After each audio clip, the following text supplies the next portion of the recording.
दोस्तों, जिला जौनपुर में उस वक्त हड़कंप मच गया जब जेल प्रशासन के द्वारा जेल के अंदर ही एक पति पत्नी को संबंध बनाते हुए पकड़ा गया। जब पति पत्नी से पूछा गया तो उन्होंने कहा कि हमें तो जज साहब ने इसकी इजाजत दी थी।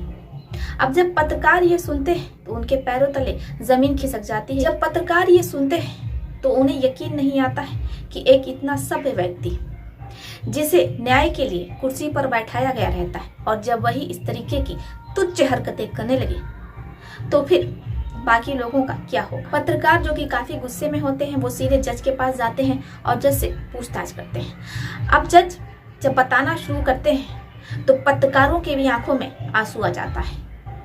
आखिर दोस्तों, जज साहब ने पत्रकारों से ऐसा क्या कहा और उन्होंने जेल के अंदर एक पत्नी को अपने पति के साथ गंदे काम करने की इजाजत भला क्यों दी। कहानी बहुत ही इंटरेस्टिंग है, आप भी सोच में पड़ गए होंगे।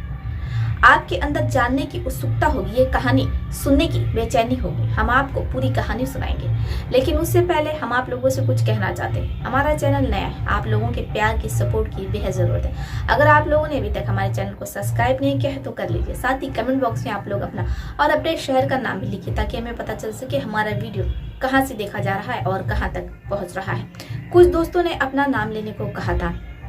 अमेठी से अर्चना जी, शुक्ला जी, अनुज यादव, स्वरूप कुमारी, अंकिता सिंह, अंजलि देवी, उनकी छोटी बहन गुड्डी देवी, शुभांशु मिश्रा, विक्की यादव।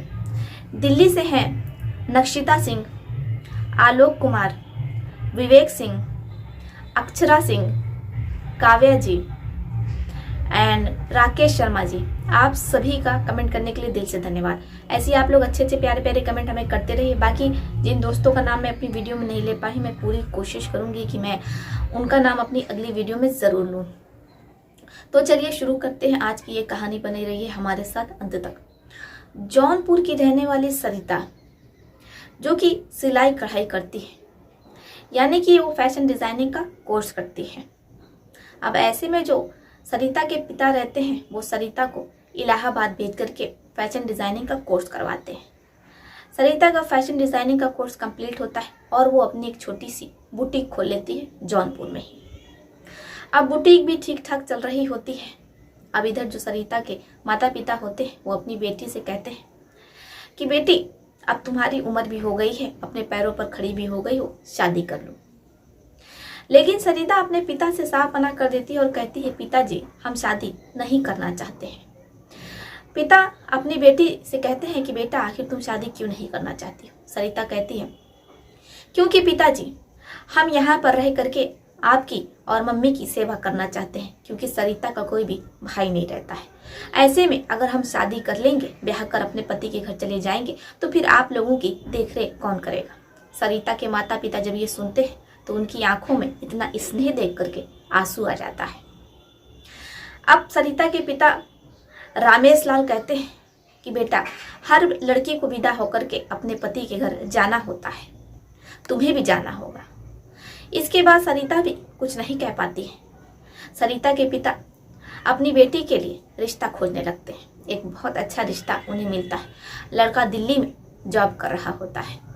अब लड़के के परिवार वाले सरिता को देखने आते हैं तो एक ही नज़र में वो लड़की को पसंद कर लेते हैं।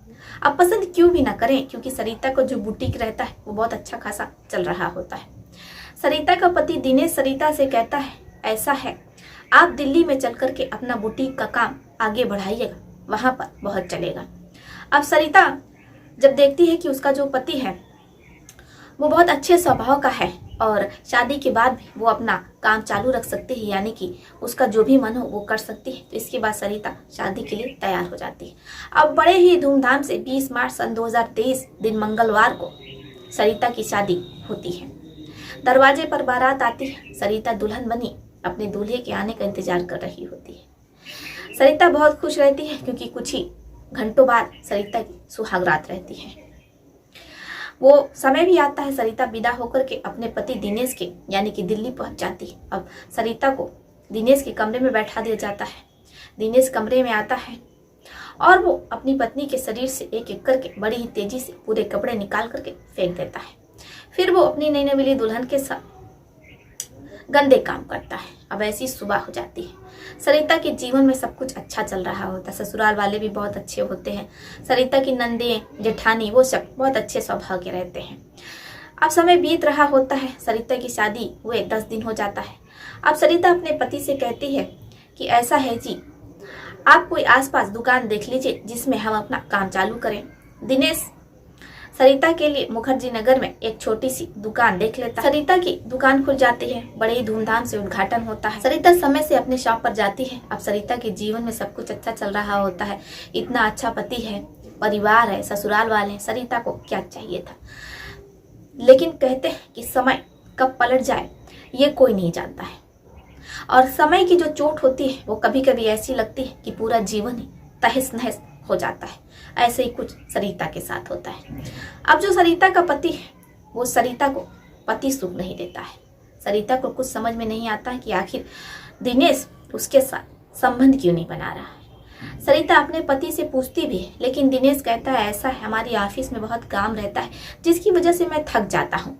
अगली रात मैं आपके साथ गंदे काम करूंगा, आप परेशान मत हुई। लेकिन ऐसे ही करते करते 1 महीना हो जाता है, लेकिन सरिता का पति सरिता के साथ संबंध नहीं बनाता है।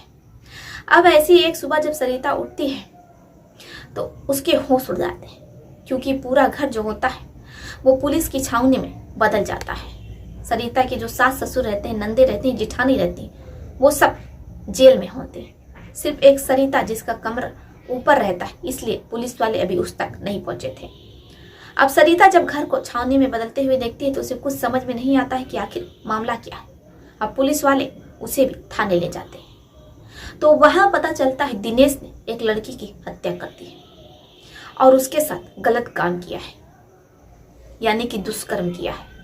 जब सरिता ये सुनती है तो उसके पैरों तले जमीन खिसक जाती है। वो पुलिस वालों के आगे गिड़गिड़ाती रोती है कि उसके पति ने ऐसा कुछ नहीं किया है। लेकिन पुलिस वाले सरिता की एक नहीं सुनते और उसके पति को संगीन धाराओं के अंतर्गत मुकदमा दर्ज करके जेल भेज दिया जाता है।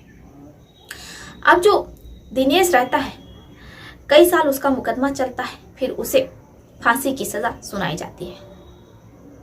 अब जैसे सरिता ये सुनती है तो रोते बिलखते वो अपने पति से मिलने जाती है। अब जब पति अपनी पत्नी को देखता है तो वो खुद को रोक नहीं पाता है और वो जज साहब से कहता है कि जज साहब, मरने से पहले मैं अपनी पत्नी के साथ एक रात बिताना चाहता हूँ, ये मेरी आखिरी ख्वाहिश है। जब जज साहब ये सुनते हैं तो वो ना चाहते हुए भी उन्हें दिनेश की ये शर्त माननी पड़ती है। इसके बाद जज साहब पूरी तैयारी करवाते हैं, यानी कि जो जेल रहता है, जेल का जो वार्ड रहता है, उसे अच्छे तरीके से सजाया जाता है। अब इसके बाद दिनेश की पत्नी आती है। दिनेश अपनी पत्नी को वार्ड में ले जाता है, वार्ड नंबर 137। फिर वो अपनी धर्म पत्नी के शरीर से एक एक करके पूरे कपड़े निकालता है और बड़ी ही तेजी के साथ वो अपनी पत्नी के साथ संबंध बनाने लगता है।